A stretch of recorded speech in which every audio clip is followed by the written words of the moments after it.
미국 캘리포니아의 어느 마을에 있는 가게 안에서 큰 사건이 벌어지고 말았습니다. 한국인들은 원래 조건 없이 남을 돕는 성향이 있다던데 그 모습을 눈앞에서 실제로 봤던 미국인이 있었고, 미국의 경찰들은 그런 한국인을 보며 고개까지 숙였다고 하는데요. 과연 먼 나라 미국 땅에 무슨 일이 있었던 걸까요? 안녕하세요. 저는 미국 캘리포니아에서 살고 있는 평범한 대학생인 샘 프랭크라고 합니다. 저는 캘리포니아에서 대농장을 운영하는 부모님 밑에서 태어나 아주 넉넉한 환경에서 자랐습니다. 농사일이라고 하면 평범한 농부라고 생각하실 수도 있지만 미국의 농장의 규모는 상상 이상이거든요. 농장 전체에 약을 치려면 비행기를 띄워야 할 정도이니 규모가 어느 정도인지 충분히 예상하실 수 있으리라 생각합니다.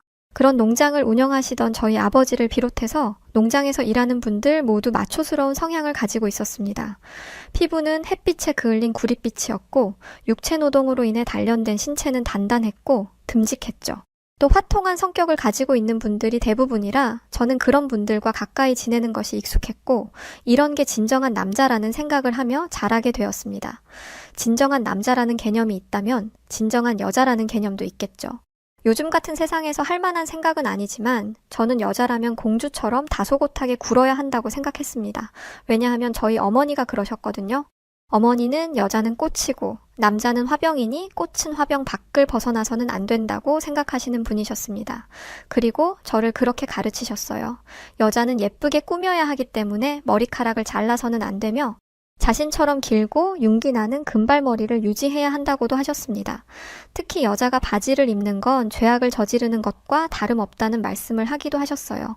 제가 어떤 가정 환경에서 자랐는지 조금 이해가 가시나요?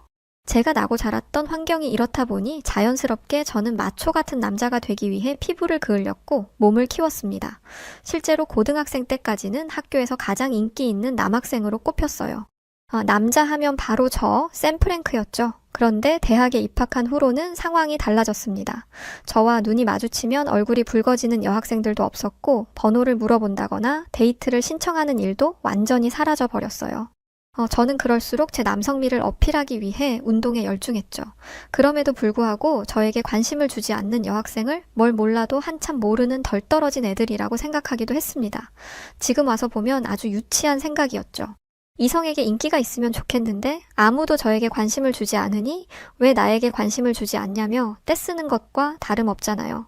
왜 제가 고등학교 때와 다르게 인기가 사라진 건지 그 이유를 알게 된 건 K-팝 동아리라는 존재를 알게 된 덕분이었습니다. 대학에 입학한 뒤 여러 동아리를 둘러보는데 생소한 동아리가 있더라고요. K-팝은 별로 관심이 없었던 터라 처음에는 그게 뭔지도 몰랐어요. 유독 여학생들이 많길래 이 동아리에 들어갈까 생각하고 방문해 보았습니다. 그런데 동아리실에 들어가자마자 제 눈에 보인 건 벽을 빼곡히 덮은 남자들의 사진이었어요. 저는 그 사진을 천천히 둘러보면서 경악을 금치 못했습니다. 제가 생각하던 마초는 온데간데 없고 예쁘장하게 생긴 남자들이 얼굴엔 화장을 하고 서 있었거든요. 저는 K-팝 동아리 회장이라는 여학생에게 한국 남자 가수들에 대한 이야기를 듣게 되었습니다. 아이돌이라는 이름으로 활동하는 가수들이었는데 저도 어렴풋이 들어본 이름들이었어요. 하지만 이렇게 자세히 본 건 처음이었을 뿐더러 이렇게 예쁘장한 계집애처럼 생긴 남자는 제 스타일이 아니었습니다. 그리고 이런 남자들에게 열광하는 여학생들이 더더욱 이해되지 않았죠. 저는 사실 이런 현상이 저희 대학에서만 일어나는 것이라고 생각했어요. 아니, 그렇게 믿고 싶었습니다. 그런데 이 한국 가수들의 열풍은 전 세계적인 트렌드였습니다.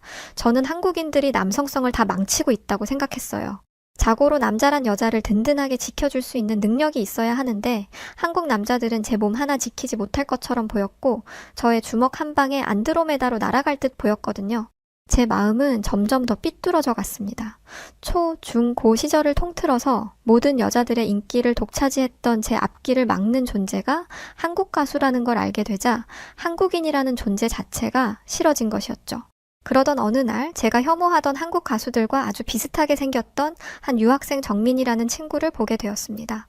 당시 그 한국인 친구 얼굴을 보자마자 기분이 확 나빠지더라고요. 뭐야, 저 예쁘장하게 생긴 건 기집애도 아니고 꼴보기 싫게도 생겼네 진짜.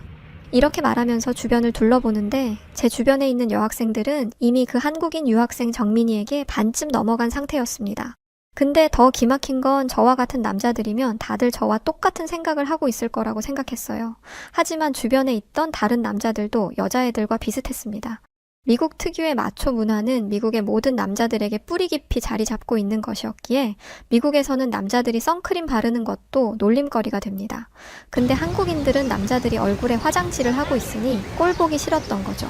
백인들은 햇빛에 노출되면 피부암에 걸릴 확률이 높아지기 때문에 사실 선크림은 필수입니다. 하지만 그럼에도 불구하고 선크림조차 못 바르게 하는 문화가 있죠. 그런데 어느 순간부터 이 마초 문화가 변질되기 시작하더니 한국 가수들처럼 예쁘장한 남자를 동경하는 문화가 생긴 것이었습니다. 저는 이런 상황을 인정하고 싶지가 않았어요. 하지만 한국인 유학생 정민이에게 눈길이 가는 건 막을 수가 없었습니다. 키도 크고 얼굴은 배우 같았어요. 제가 봤던 한국 가수들은 전부 깡말라 보였는데 실제로 보니 몸이 다부지더라고요. 하지만 정민에게도 흠은 있을 거라고 생각했습니다. 저렇게 생긴 남자는 까탈스럽고 자기밖에 모를 거라고 예상한 거죠. 자기 몸도 못 지킬 것 같은 남자가 어떻게 남을 생각할 수 있었겠어요. 하지만 제가 본 한국인 유학생 정민이는 성격적인 부분에서도 전혀 흠이 없었습니다. 정민과 함께 조별 과제를 하게 된 적이 있는데 정민이는 시종일관 매너가 있는 모습이었습니다. 레이디 퍼스트를 외치며 신사의 나라라고 주장하는 영국인 학생보다 더 매너가 있더라고요. 저는 남자가 여자의 의자를 빼주는 걸 처음 봤습니다. 또 그렇게 할 생각도 못했어요. 원래 상남자 마초들은 그런 걸 하면 안 되는 거 아니에요. 정민이는 여학생들에게 음료를 건네줄 때도 그냥 주지 않았습니다. 자신이 먼저 뚜껑을 따서 여학생이 뚜껑을 쉽게 열 수 있도록 해주었죠. 마초스러운 남자는 여자의 기분을 세세하게 살피는 섬세함을 가져서는 안 된다고 생각했던 거죠. 정민이의 이런 행동 덕에 그의 인기는 나날이 높아져 갔고 저는 사람들 사이에 섞여서 점점 잊혀갔습니다. 그러던 어느 날 기어이 일이 터지고야 말았어요. 부끄럽지만 여자 문제였습니다. 제가 입학 때부터 마음에 들어 했던 여학생이 정민에게 관심이 있다는 걸 알게 되었던 거죠. 제가 수십 번 데이트 신청을 했음에도 불구하고 눈길 한 번 안 주던 여학생이 한국인 정민을 보면서 얼굴을 붉히다니 인정할 수가 없었습니다. 저는 그래서는 안 되지만 여학생에게 찾아가서 이렇게 말했습니다. 야, 나한테는 그렇게 차갑게 굴면서 왜 저 별 볼 일도 없는 계집애 같이 생긴 후진국인 한국 남자한테 관심을 주는 거야? 그 말을 들었던 그 여학생은 황당하다는 표정을 지으며 저에게 이렇게 대답했어요. 내가 누구를 좋아하든 네가 무슨 상관인데? 그리고 한국이 후진국이라고? 너 미친 거 아니니? 또 정민이가 뭐 어때서 그래? 쓸데없이 힘자랑만 하는 너네들보다 뒤에서 묵묵히 챙겨주는 정민이 같은 한국 남자가 훨씬 좋아. 솔직히 충격이었습니다. 이렇게 대놓고 우락부락한 너보다 얄팍한 한국인이 훨씬 나아라는 말을 들어본 적은 없었거든요. 충격을 받은 저는 결국 해서는 안 되는 말을 하고 말았습니다. 서양인은 서양인들끼리 만나야 돼. 제가 아시안 중에서 좀 잘생긴 편이라고 치자. 그런데 다른 아시안들도 그럴 것 같아? 학교 앞에 초밥집 사장 봐봐. 그 사람 일본인 아냐? 봐봐, 웬만한 여자들보다도 작잖아. 한국은 아예 경제적으로나 남자들의 피지컬적으로나 다 우리 서양의 발끝도 안 되는 거 너도 알잖아. 사실 이런 식으로 다른 인종을 무시하는 행동은 미국에서 절대 해서는 안 되는 행동입니다. 인종차별주의자로 낙인 찍혀서 미국 사회에서 배척당할지도 모르는 일이고 학교에서 제적당하거나 퇴학을 당할 수도 있을 정도의 심각한 일이죠. 그 일을 제가 했던 거예요. 한국인뿐만 아니라 일본인까지 끌어들여서 말이죠. 물론 일본인이 키가 작다는 건 모두가 아는 사실이지만 어쨌든 그걸 이야기해서는 안 되는 것이었습니다. 제가 이 얘기를 그 여학생 앞에서만 했다면 별 문제가 안 됐을 텐데 이 얘기를 들은 학생들이 너무 많았습니다. 결국 징계위원회가 열렸고 우리 대학은 인종차별을 반대하고 이를 뿌리 뽑기 위해 노력한다라는 학교의 단호한 입장이 또 한 번 공식적으로 선언됐습니다. 저는 심하면 퇴학까지 각오했어요. 최근에 인종차별로 인해 미국 내에서 큰 이슈가 있었거든요. 그런데 놀랍게도 저는 징계를 받지 않았습니다. 왜냐하면 정민이 저를 변호하며 나섰기 때문이었어요. 정민은 여학생과 저 사이에 분쟁이 있었던 게 본인이라는 사실을 알게 된 이후로 그 여학생을 설득했습니다. 그리고 여학생은 정민 너만 괜찮으면 문제 삼지 않겠다라고 말했고 정민이는 학교 앞 일본인 초밥집 사장을 찾아가서 상황을 설명하고 그 사람에게조차 문제 삼지 않겠다는 대답을 받아냈습니다. 솔직히 여학생이라면 몰라도 그 일본인 사장을 설득할 수 있으리란 건 예상도 못했어요. 정민이 그 어려운 일을 해낸 것이었습니다.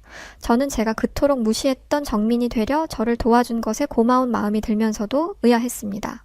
무릎 꿇고 빈 것도 아니고 어떻게 그 사람들을 설득할 수 있었냐는 거였죠. 그런데 다른 학생들은 역시 정민이라면 해낼 줄 알았어 라고 말하더라고요. 그러면서 이렇게 말했습니다.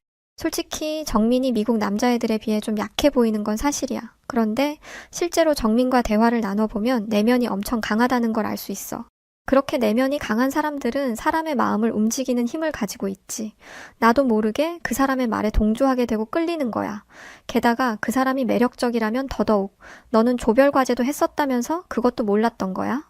대체 정민이는 어떻게 다른 학생들을 구워 삶은 건지 모든 학생들이 정민에 대한 칭찬을 입이 마르도록 했습니다.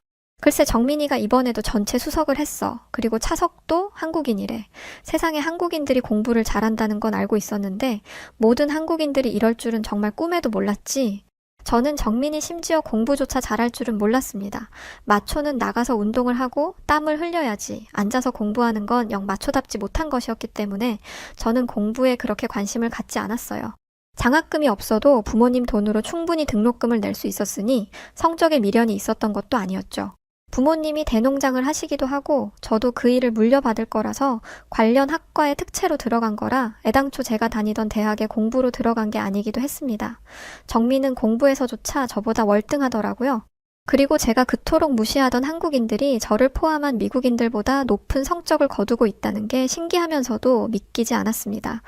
게다가 나중에 알게 된 사실인데 정민은 무려 한 학기 반을 조기 졸업할 예정이었습니다. 4학년까지 다녀야 하는데 2년 반 만에 졸업을 하게 된 거죠. 조기 졸업은 단순히 수업만 많이 듣는다고 되는 게 아닙니다. 일정 성적을 넘겨야만 가능한데 그 일정 성적이라는 게 평균 점수보다 높아야 해요. 사실 이 부분에 대해서는 의견이 분분하기는 했습니다. 대단하다. 어떻게 조기 졸업을 하면서 전액 장학금을 받냐와 저렇게까지 해야 하는 이유가 뭐냐. 솔직히 상대적 박탈감이 든다였죠. 그런데 얼마 지나지 않아 왜 저렇게까지 해야 하냐에 대한 이유가 드러났습니다. 알고 보니 한국인 남자들은 의무적으로 1년 6개월 동안 군복무를 해야 하더라고요. 정민은 한국에서 대학을 졸업한 뒤 1년 6개월 동안 군 생활을 한 다음 유학을 온 것이었습니다. 정민이 조기 졸업을 하려는 이유는 딱 하나였어요. 군 생활을 하면서 남들보다 늦어진 학업을 빠르게 마치려는 것이었죠. 군 생활을 하지 않았더라면 공부를 1년 6개월이나 빨리 할 수 있었을 테니까요. 저는 이 1년 6개월을 버리는 시간이라고 생각했습니다. 그야, 미국은 의무복무라는 개념이 없으니까요. 그러나 정민은 제 생각과 전혀 달랐어요. 정민은 한국의 의무복무에 대해 토론하는 자리에서 이런 말을 하더군요. 국민이 국가를 위해 헌신하는 것은 당연한 일입니다. 또 군대에서의 경험은 저를 진정한 남자로 만들어 주었으며 더 나은 사람이 되려면 어떻게 살아야 하는지에 대한 정답을 알려주었습니다. 대한민국 국민으로서 나라를 지키는데 이바지할 수 있었음에 감사할 뿐입니다. 라는 멋진 말로 모두의 심금을 울렸죠. 저는 인정할 수밖에 없었습니다. 저는 저도 모르는 사이에 정민을 존경하게 되었어요. 그 시작은 자신을 무시했던 저를 위해 여학생과 초밥집 사장님을 설득해 줬을 때였고, 공부도 잘하는데 정신력까지 단단한 모습을 보면서 정민을 존경하는 마음이 굳어졌던 거죠. 저는 이후로 한국 문화에 대해 관심을 갖게 되었습니다. 제가 확실히 오해하고 있는 게 있더라고요. 저는 모든 한국 남자들이 예쁘장하게 생긴 줄 알았습니다. 물론 예쁘장하게 생긴 남자 연예인들이 잘못되었다는 건 아닙니다. 그들도 그런 외모를 갖기 위해서 정말 엄청난 노력을 하고 있더라고요. 실제로 운동도 저보다 많이 하는 것 같았고요. 그리고 제가 생각하는 마초 스타일의 남자들도 많았습니다. 특히 정민이 보여준 영화가 하나 있었는데 악인전이라는 영화였어요. 조직보스인 남자와 형사가 범죄자를 쫓는 내용인데 그 조직보스인 남자의 몸이 어마어마하더라고요. 특히 그가 보여주는 액션은 할리우드 영화에서 단 한 번도 보지 못했던 류의 액션이었습니다. 저는 아시아 영화의 액션하면 홍콩 영화밖에 몰랐는데 한국에 이런 게 있을 거라고는 상상도 못했어요. 그 배우의 이름은 마동석이었습니다. 알고 보니 할리우드 영화인 이터널스의 히어로로 등장한 적이 있더라고요. 워낙 인상 깊었던 배우라서 기억하고 있었는데 그 사람이 한국에서 활동 중인 배우일 거라고는 예상하지 못했습니다. 그리고 마동석 배우가 출연한 그건 확실하다니까 연쇄살인범. 본인이 직접 출연한다고 해서 빨리 그 영화가 개봉돼서 미국 극장에서 만나볼 수 있기를 기다리고 고대하고 있습니다. 아무튼 다시 이야기로 돌아가서 저는 정민과 함께 한국 식당을 돌아다니며 일명 맛집 탐방이라는 걸 했습니다. 한국인들은 먹는 거에 진심이더라고요. 또 진심인 만큼 음식이 정말 맛있어서 저는 집에서도 한식을 해먹을 정도로 한식의 매력에 푹 빠졌습니다. 그런데 아무리 봐도 이상했어요. 분명히 똑같은 음식을 먹는데 정민은 살이 안 찌고 저만 살이 찌더라고요. 이래서는 안 되겠다라고 생각하면서 운동에 매진해야 몸이 유지가 될 정도였죠. 그런데 정민은 별 운동도 안 하는 것 같은데 살도 안 찌니 이건 뭔가 불공평하다는 생각이 들었습니다. 저는 정민에게 진지하게 물었어요. 대체 왜 너만 살이 안 찌는 거냐고 말이죠. 그러자 정민은 웃으면서 너 그거 몰랐어? 라고 하는 겁니다. 나 태권도 다니고 있었거든. 운동 매일 하고 있어서 그런 것 같아. 머리에 물음표가 떠올랐습니다. 태권도라는 운동이 있는 건 알았지만 정확히 어떤 스포츠인지 잘 몰랐거든요. 그 운동이 운동량이 많은가? 궁금해하자 정민은 저를 데리고 자기가 운동을 한다는 도장으로 데려갔습니다. 저는 태권도장에 들어가자마자 깜짝 놀랐습니다. 우렁찬 기합 소리가 나면서 사람들이 미트를 차고 있었거든요. 그런데 발로 미트를 차는 속도가 장난이 아니었습니다. 게다가 퍽퍽 하는 소리가 굉장히 크게 났어요. 멀찍이서 보는데도 와, 저거 맞으면 갈비뼈 서너 대는 그냥 나가겠는데? 라는 생각이 절로 들었죠. 정민은 자신이 운동하는 모습을 보여주겠다며 도복을 입고 나왔는데 그 모습을 보자마자 저는 정민에게 반한 여학생들의 마음을 100번 이해할 수 있었습니다. 정민은 하얀 도복에 검은색 띠를 두르고 나왔는데 그게 그렇게 멋있을 수가 없었어요. 그리고 검은 띠라니 제가 태권도를 잘 아는 건 아니지만 검은 띠가 가장 높은 레벨의 단계라는 건 알고 있습니다. 태권도 마스터라는 거죠. 정민은 가볍게 몸을 풀더니 도장 끝에서 가운데로 달려가기 시작했어요. 그러더니 공중에서 무려 3바퀴를 돌았습니다. 그러고는 깃털처럼 가볍게 착지하더니 씩 웃으면서 저를 돌아봤죠. 무슨 올림픽 경기도 아니고 저는 공중에서 저렇게 도는 사람을 체조 선수 외에 본 적이 없습니다. 정민은 이제 몸이 다 풀렸으니 본격적으로 운동을 해야겠다고 했어요. 저는 충격의 말을 잇지 못했습니다. 아니, 이게 몸풀기였다고? 저는 절대 못할 동작이었어요. 제가 몸이 좋은 편이기는 합니다만 전부 근육이고 근육을 키우는 데만 치중했기 때문에 이런 식의 무술에는 젬병입니다. 또 마초마초 거렸지만 실제로 누군가와 주먹 다짐을 해본 적도 없어요. 정민이 보여주었던 겨루기 같은 건 꿈도 못 꿉니다. 아마 링 위에 올라가자마자 거꾸로 처박혀서 부끄러움을 당하겠죠. 덩치만 크지 할 줄 아는 것도 없다며 무시당할 가능성도 높습니다. 하지만 정민은 개미 한 마리 못 죽여봤을 것 같은 얼굴을 하고는 엄청난 파워로 미트를 치고 있었어요. 저는 침을 꿀꺽 삼키며 생각했습니다. 와, 정민이한테 절대 까불면 안 되겠다. 저는 이날 정민을 통해 태권도의 매력에 푹 빠지게 되었고 함께 태권도장에 다니게 되었어요. 정민은 검은 띠인데 저는 흰 띠인 점에서 약간 부끄러운 마음이 들기도 했지만 태권도 정신에 따르면 남을 시기하고 질투하는 건 무도인으로서의 올바른 자세가 아니라고 하더라고요. 저는 이런 정신 수양도 태권도 수련의 한 종류라는 점이 더더욱 마음에 들었습니다. 그래서 태권도 수련에 매진했어요. 운동이 그렇게 힘들지 않아 보였는데 한 번 운동을 하고 나면 숨이 헐떡이고 살이 저절로 빠지더라고요. 그렇게 태권도를 시작한 지 1년이 조금 안 되었을 때 저희 동네에서 큰일이 벌어졌습니다. 저와 정민은 운동을 마치면 항상 슈퍼마켓에 가서 음료를 삽니다. 그런데 멀리서 본 슈퍼마켓에 불이 꺼져 있더라고요. 저는 오늘따라 일찍 닫은 거라고 생각하고 그냥 지나쳐 가려고 했습니다. 그러나 정민은 아니었어요. 정민은 평소에 웃는 얼굴을 거둔 채 가게를 주시하고 있었죠. 정민아, 왜 그래? 아니, 뭔가 좀 이상해서 불이 완전히 꺼져 있는 것도 아닌 것 같고 이상해 보이지 않아? 에이, 뭐 그냥 깜빡하고 불을 다 못 끈 거겠지? 아니야. 잘 봐봐. 아무래도 뭔가 이상해. 정민은 뭔가에 홀린 듯 가게 쪽으로 다가갔습니다. 그런데 그때 가게 안에서 여성의 찢어지는 비명 소리가 들렸어요. 저보다 한참 앞서 있던 정민은 고민조차 하지 않고 가게 안으로 달려들었습니다. 하지만 저는 고민했어요. 미국에서는 비명 소리가 나도 함부로 나서서는 안 됩니다. 그냥 경찰에 신고하고 가만히 있는 게 도와주는 거예요. 나와 관련 없는 일이니까 굳이 귀찮은 일 만들고 싶지 않았다라고 말하며 신고조차 안 하는 미국인들도 상당히 많습니다. 그로 인해 희생된 사람들도 많고요. 하지만 저는 그 정도는 아니었기에 그냥 신고만 하려고 했어요. 솔직히 비명소리가 나는 곳으로 달려갔다가 총이라도 맞으면 어떡하겠어요. 제가 경찰에 신고한 뒤 들어갈까 말까 고민하며 안절부절 못하고 있던 그때 가게 안에서 정민이 저를 불렀습니다. 쌤, 빨리 들어와서 도와줘. 얼른. 저는 정신을 번뜩 차리고 가게 안으로 뛰어들어갔습니다. 그런데 가게 안에 들어간 저는 눈앞에 펼쳐진 광경에 입을 다물지 못했습니다. 저를 애타게 찾던 정민은 한 남자를 몸으로 짓누르고 있었어요. 그리고 그 옆에는 저희가 매일같이 보던 가게의 여직원이 몸을 웅크린 모습으로 벌벌 떨고 있었죠. 저는 그 남자가 여직원에게 몹쓸 짓을 하려 했다는 걸 깨달았고 정민을 도와 그 남자의 사지를 압박했습니다. 얼마 뒤 경찰이 도착했고 그 남자는 잡혀갔습니다. 저희에게 상황을 묻던 경찰관은 저희에게 정말 큰 일을 했다며 칭찬함과 동시에 저희의 무모함을 걱정하기도 했어요. 총기가 있었다면 여러분도 무사하지는 못했을 겁니다. 위험에 닥친 여성을 그냥 지나치지 못했을 그 마음을 이해 못하는 건 아닙니다만 조심하시는 게 좋을 거예요. 물론 여러분의 용기에 경의를 표합니다. 그러자 한국인 유학생 정민이는 이렇게 대답했습니다. 경찰관님 말씀이 맞습니다. 위험한 상황이기는 했죠. 하지만 몸이 먼저 움직였기에 어쩔 수가 없었습니다. 아마 저는 이런 일이 생기면 또 이런 선택을 할 것 같아요. 경찰관은 한국인 정민이의 말을 듣고 고개를 끄덕였습니다. 보기 드물게 정의로운 분이시네요. 한국인이시죠? 위험을 감수하면서까지 남을 돕는 게 쉽지 않은 일인데 미국을 대신해서 한국인 분께 감사드립니다. 그래도 몸 조심하세요. 저는 정민이를 원래도 존경했지만 더 존경하게 되었어요. 정민은 자신도 모르게 가게 안으로 들어갔고 남자가 여직원을 압박하고 있는 걸 보자마자 자신도 모르게 달려들었다고 했습니다. 그리고 제가 봤던 정민의 자세는 태권도의 자기 방어 기술이었어요. 그걸 실제 상황에서 써먹었다는 건 정민이 수련을 게을리하지 않았다는 증거이기도 하고 태권도가 얼마나 현실적이고 효율적인 무술인지를 알게 해주는 증거이기도 했습니다. 사실 정민은 태권도 4단이에요. 실제로 이 정도면 선수급이고 태권도장 사범으로 지도자를 해도 될 정도라고 하더라고요.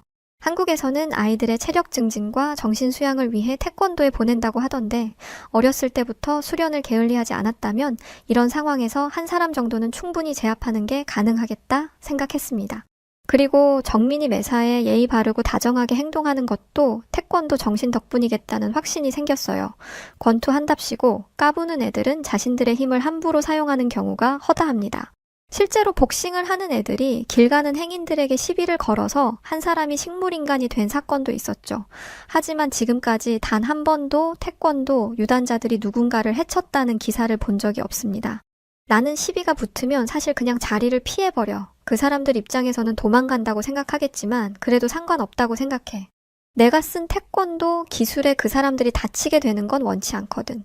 태권도 유단자의 발차기를 맞게 되면 치명상이 될 수도 있으니까.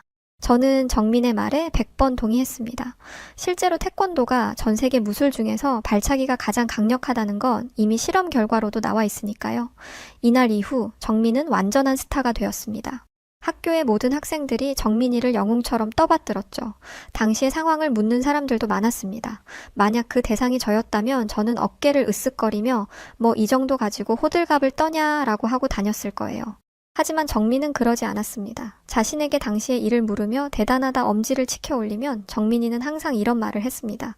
저는 영웅이 아닙니다. 그 일은 당연히 해야 하는 일이고 누구라도 했을 일이에요. 저는 마침 그 자리에 있었을 뿐입니다. 한국인들은 도움을 주는 것에 대가 없이 친절을 베푼다던데 실제로 한국인이었던 정민이는 겸손함을 넘어 사려 깊은 모습도 보여주었어요. 또 이런 말도 했었죠. 당시의 상황을 이야기하는 건 피해를 입은 여성분의 상처를 헤집는 꼴이 될 수도 있을 것 같아. 내 행동이 주목받기보다는 이런 일을 겪은 피해자를 위로하고 이와 같은 일이 다시는 발생하지 않도록 노력하는 것이 우선이 아닐까 생각해. 이 얘기를 들은 모두가 입을 다물었습니다. 이렇게 생각하는 사람이 미국 땅에 몇이나 될까요? 정민은 반항하는 가해자가 차고 있던 날카로운 반지에 팔이 찢어지는 부상을 입은 상태였습니다. 6바늘을 꿰맬 정도로 상처가 작지 않았어요. 하지만 정민은 이 또한 비밀로 붙여주기를 바랬습니다. 이런 이유로 주목받고 싶지 않다면서요. 저는 그런 정민이를 보며 한국의 무술인 태권도를 열심히 배웠습니다. 몸도 단련되었지만 무엇보다 정신적으로 맑아지고 세상을 바라보는 시선이 긍정적으로 변하더라고요. 과거에는 다른 사람들을 보면서 쟤는 왜 저래? 라고 생각하며 습관적으로 남을 무시하는 성향이 있었더라면 이제는 겸손의 미덕을 배웠고 제가 가지고 있는 것을 함부로 뽐내지 않게 되었습니다. 또 약자를 배려하되 무시하지 않고 배려하는 것을 생색내지 않음으로 인해서 저도 모르는 사이에 여학생들에게 좋은 이미지를 가지게 되었습니다. 그리고 그 결과 제가 마음에 두고 있던 여학생과 관계를 회복하고 그 여학생과 교제하게 되었어요. 제 여자친구는 사람이 변할 수 있다는 것을 저를 보고 알았다며 자신을 발전시키기 위해 노력하는 저에게 매력을 느끼게 되었다고 합니다. 또 애써 마초처럼 보이기 위해 노력하던 과거보다 지금이 훨씬 자연스러워 보인다는 말도 잊지 않았죠. 지금의 저는 사랑도 잡고 건강도 잡고 삐뚤어진 관념조차도 바로잡았습니다. 아마 한국에서 유학을 왔던 정민이와의 만남이 아니었더라면 과연 지금의 모습처럼 변할 수 있었을까요? 아마 저는 아직도 잘못된 남자다움에 매몰되어 나와 다른 사람들을 비난하고 얕잡아보고 있었겠죠. 이런 제게 깨달음을 갖게 해준 정민이에게 너무 고맙고 새로운 세계를 열어준 태권도에게도 깊은 애정을 가지고 있습니다. 그리고 얼마 뒤에 아마추어 태권도 대회가 열리는데 꼭 좋은 결과를 낼 수 있었으면 좋겠어요. 그리고 오는 방학에 맞추어서 정민이가 한국으로 떠난다고 하길래 제가 가고 싶다는 눈빛을 보내니까 정민이는 밝게 웃더니 여자친구와 함께 저희를 자신의 고국인 한국으로 초대해 주었어요. 한국에서 유학 온 정민이라는 단 한 사람의 영향력과 존재가 우리 미국에서 이 정도인데 정민이 같은 사람들이 지천에 널린 한국은 과연 어떤 나라일지 정말 너무 궁금해서 미칠 지경입니다. 네, 오늘 사연은 여기까지입니다. 미국의 남성들은 마초? 이런 그런 게 강하게 있는 모양이네요. 전 오늘 처음 알았어요. 여하튼 우리 한국인 정민 씨와의 우정을 늘 응원할게요. 오늘 사연 어떻게 들으셨나요? 사연이 재밌으셨다면 구독과 좋아요, 알림 설정 부탁드리고 더 좋은 영상으로 찾아뵙겠습니다. 그럼 저는 사연을 읽어드리는 여우튜브 송은지였고요. 끝까지 시청해주신 모든 분들 고맙습니다. 그리고 감사합니다. 사랑합니다. 당신만의